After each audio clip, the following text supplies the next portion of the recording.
चली ना तुम रहे तो मक्खन मत लगावा जा सरिता के गोड़ हाथ भगवान सलामत रखस की सरिता अपने से आवा जावा करो सुनी त पहिले ऊ का फोन करी हन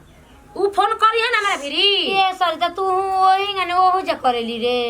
आही ए माई हमार सास मतिन जाइया बन जेबी ना ए लोग ना तोरा से मुंह में धोई जा पूछ पूछ के मम्मी मुंह धोई कि ना धोई लेकिन तू इतना छूट देले बैस ना कि यानी के अपना मन के उड़ा कहल का चाह तरीका करी माने घर से बहरिया दिहन के सास है ना तो सास के तनी अपन देखावल करके जाओ तो जहां कहले जा खाना आपके मन पसंद के बनवे जो खा ले जो जोन का बनैले बाड़ू जा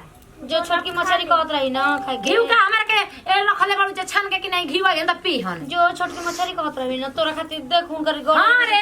हमारे खातिर बड़का मछली खातिर थोड़ा ना तोरा दाम जोड़ी हम तो बे पतो हमारा के ना कौनो